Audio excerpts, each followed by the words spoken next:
Here's some amazing YouTube advice from 10 very successful YouTubers. Let's get into number 1. Any of you listening, if you, especially if you have 0 videos on your channel, your first video is not going to get views, period. It's not. Your first 10 are not going to get views. I can very confidently say that. So stop sitting there and thinking for months and months on end and just get to work and start uploading. Like, all you need to do, this applies to people who have not uploaded videos but have dreams of being a YouTuber, is make 100 videos and improve something every time. Do that. And then on your 101st video, we'll start talking like maybe you can get some views, but you know, your first 100 are gonna suck. There are very freak cases like Liza Koshy or Emma Chamberlain who have really good personalities and it doesn't take them as many videos. And it's just like people who are 7'5" and making the NBA. Like, yes, there are freak cases you can find, but for the average person like us, you know, who don't have these exceptional personalities and, you know, backgrounds in filmmaking, just make 100 videos, improve something each time, and then talk to me on your 101st video.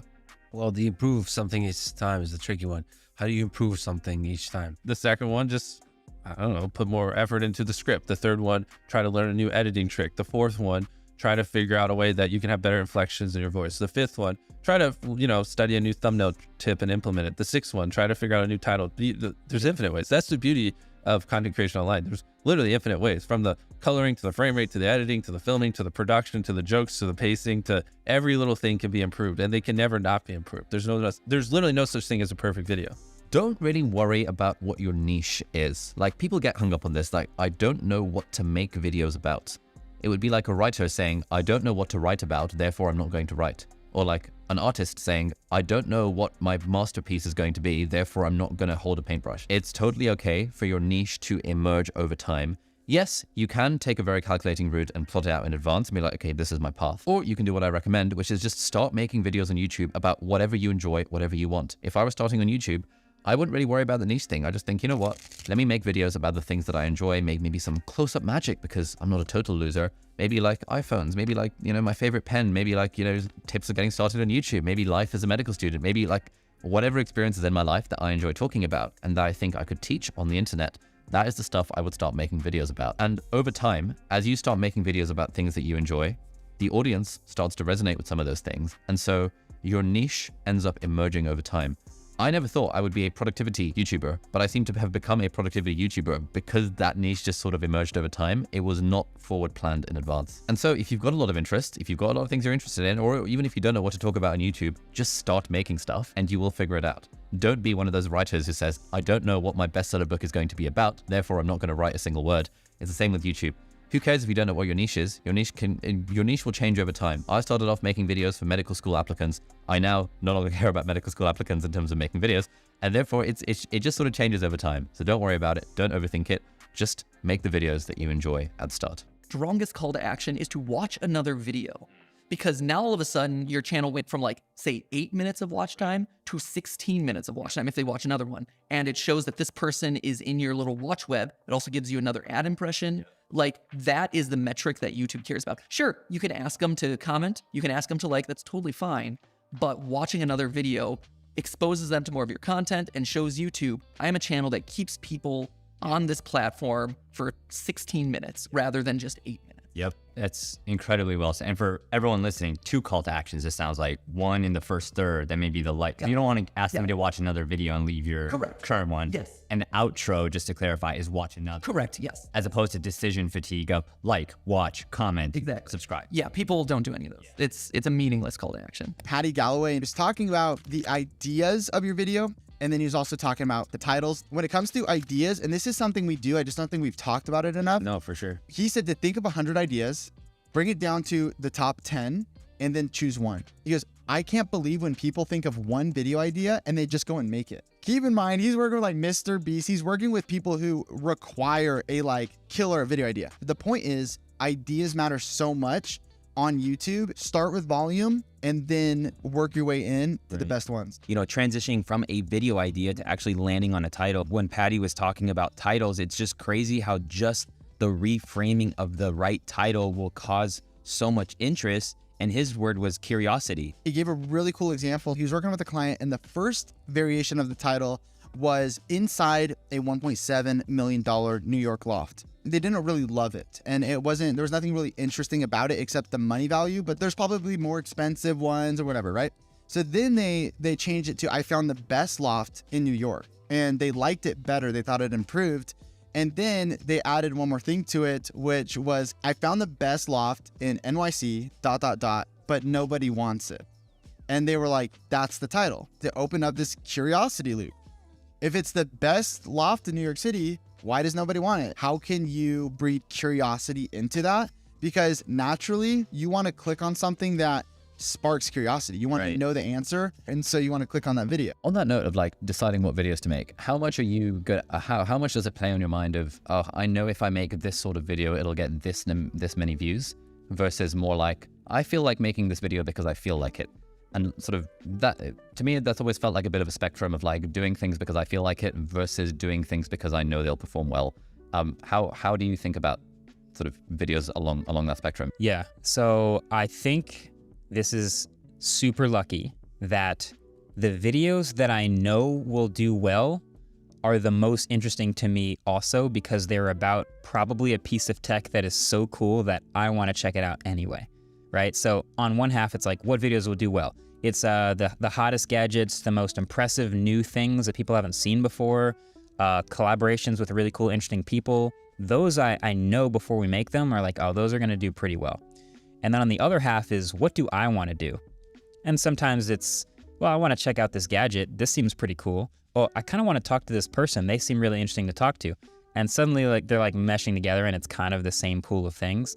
So often, again, it's like, I don't have that much pressure to like, I'm not into this video, but I'm going to do it anyway because I know it'll get a lot of views. That doesn't happen too often for me, because if I know it's going to get a lot of views, why is that going to get a lot of views? Because it's a really interesting piece of tech. Oh, okay. So I'm in. And has that always been your attitude, or was that a thing that changed over time? I think that's something I've figured out over time. I know that there are videos that I make that aren't going to blow up like the ones that are the most popular gadgets, but I still want to share them because I still think they're cool. And I think if I can make the video in a way that actually shows why I'm so interested in it, then it will eventually be interesting to people and will catch on. So I think that's something I sort of learned probably in the second half of making videos, which is that we can sort of justify pretty much any video we want to make.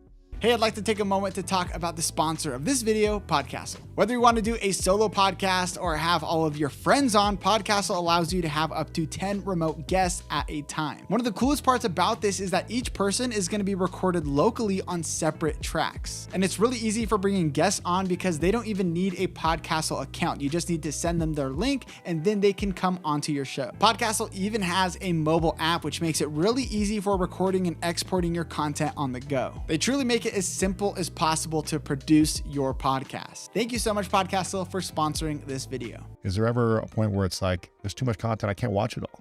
I think so. And that's why sometimes, creating even more content is not necessarily a bad thing, because somebody might skip a day. And if they watch your video today and they didn't watch yesterday, they'll be like, oh, I might go back. She had one yesterday, so let me go back and watch that. I mean, I think it's really just about like focusing on what your audience is. Sometimes you might not know what your audience is, but just listen to them. I mean, I'm very quickly able to tell if somebody likes a video or they don't like a video in the comments. And I think the most painful comments is the ones where people are like, man, I usually really like your videos, but this one wasn't my favorite. Ouch. I'm like, oh, shoot. Burn. Will you ever delete videos? No, I mean, I've definitely set some to private, mostly because it was just like announcement videos. Sure, yeah. So it's like, you don't want it up there afterwards. Yeah, it's like, hey, the come. meetup's over. Yeah, come meet me here. Well, that was like a week ago, so no. Right, okay. Even small YouTube channels can lead to big opportunities. One of the things that people make a mistake of is they're too focused on vanity metrics. And so we think, and we have mistakenly defined success on YouTube as you got to get a silver play button, you got to get a gold play button.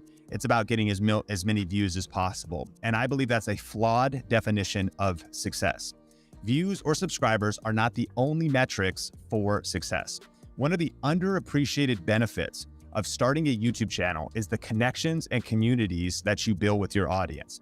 YouTube allows you to build a loyal and engaged following, which can lead to opportunities for monetization, other forms of income, collaborations, and even career opportunities. So the mistake people are making is they're like, is it too late to start a YouTube channel? It's like, well, what do you even mean?